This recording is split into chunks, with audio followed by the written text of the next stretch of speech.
Mauro, nos anticipabas una información que tiene que ver con los respiradores en la Argentina. Sí, ustedes saben que lo mencionaba el gobierno, ¿no? Lo que están tratando es evitar que el sistema sanitario colapse y por eso es que lo que va a ser fundamental es conocer en tiempo real cómo es la ubicación y el sistema de ocupación de las camas con oxígeno y de los respiradores. Vamos a ver un mapa interactivo que permite ver en todo el país cómo está la situación en cuanto a camas, en cuanto a respiradores. Ahí lo estamos viendo, lo desarrolló la compañía Globant y ahora está en manos del gobierno nacional para poder ver en tiempo real, que se va a estar actualizando por las mañanas cada 6 horas para ver cómo está la situación de las camas. Ustedes saben que hay 8.444 camas en terapias para adultos, 8.444, de las cuales 5.928 son del sector privado y 2.516 son del sector público. Bien habíamos comentado que mucho se había analizado esta cuestión de que el gobierno en un primer momento iba a tomar el control de los hospitales privados. Bueno, finalmente se llegó a una coordinación. Y lo que estamos viendo ahora es este mapa que tiene el gobierno nacional y que está trabajando, que permite ver cómo está la situación de los 1.400 hospitales públicos y privados que van a estar a través de un sistema de tecnología enviando a través de WhatsApp y de un chatbot, es decir, en tiempo real, cómo está la ubicación en cuanto a cantidad de respiradores, en cuanto a camas con oxígeno, lo cual es fundamental en este momento.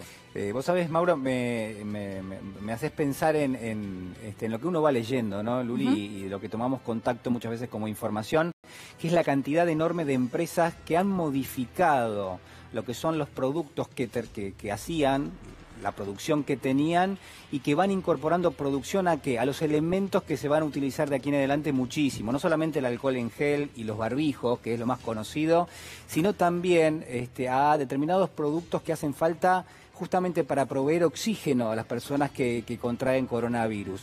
Me contaron que hay varias empresas, pero hay una fundamentalmente que producía tanques o cilindros de GNC, que son los mismos cilindros que se utilizan con otras características, pero prácticamente la misma matriz, para proveer oxígeno.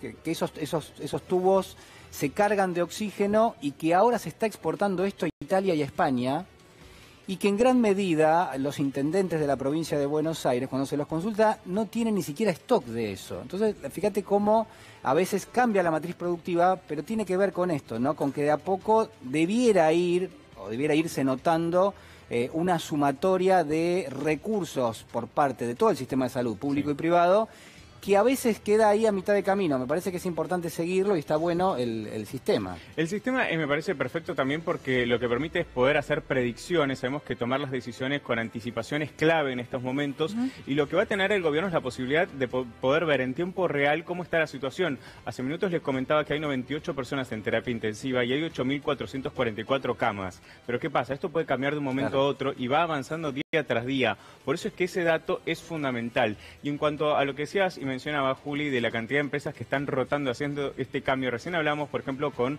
un productor de vinos que están diciendo que van a fabricar alcohol en gel. Digo, son muchos los proyectos que están haciendo esta transición y me parece muy importante mencionar el papel que está teniendo la tecnología hoy por hoy en este cambio, ¿no? No, sin ninguna duda. Pienso también en los sanatorios privados porque al inicio incluso de esta situación fueron los que actuaban y no el hospital público. ¿Por qué? Porque la mayoría de la gente que se infectó en un primer momento tenía una prepaga. De hecho, el primer infectado sabemos que fue una clínica porteña en Pueyrredón y Santa Fe.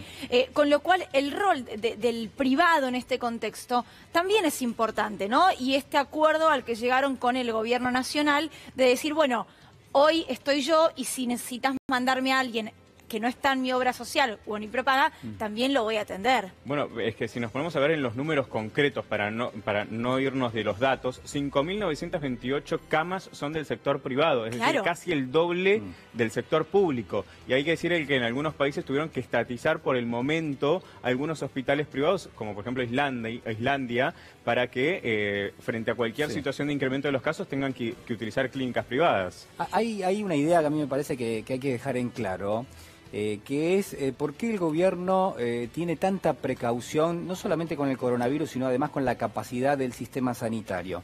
Porque obviamente el sistema de salud no solo atiende y no solo va a atender a las personas que contraigan coronavirus. Tiene que atender a todo aquel que requiera una asistencia Claro. de terapia intensiva, que muchas veces, digamos, toma contacto con otro tipo de virus, por ejemplo la gripe común o algún otro tipo de gripe, que pueda llegar a afectar y que pueda hacer que esa cama, que probablemente va a ser necesitada por alguien que contraiga coronavirus, bueno, que de alguna manera no sea, en todo caso, requerida por otra persona que contraiga algún otro tipo de enfermedad. Por eso es tan celoso el gobierno de los grupos de riesgo.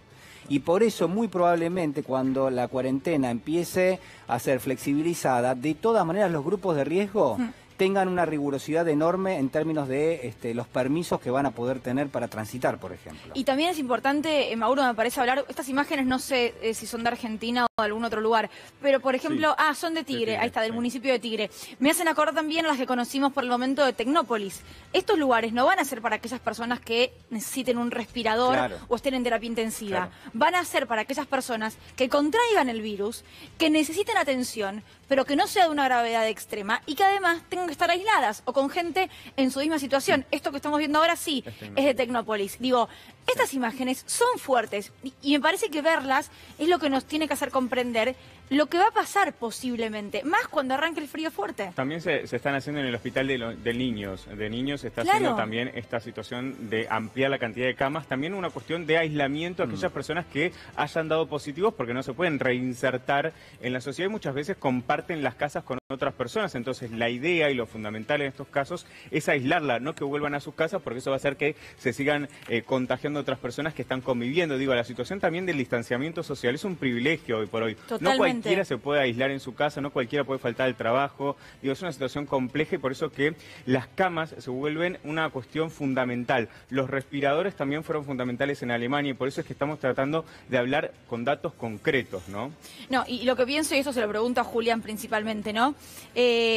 La situación es complicada. Ver estas imágenes Sí. da ya una idea de lo que puede llegar a ocurrir, de lo que tenemos que evitar. Ahora, vos hablabas de las industrias que se reconvierten y el pequeño comerciante y el pequeño empresario pyme, el que por ahí no puede por su capacidad, por su capital, reconvertirse en otra cosa.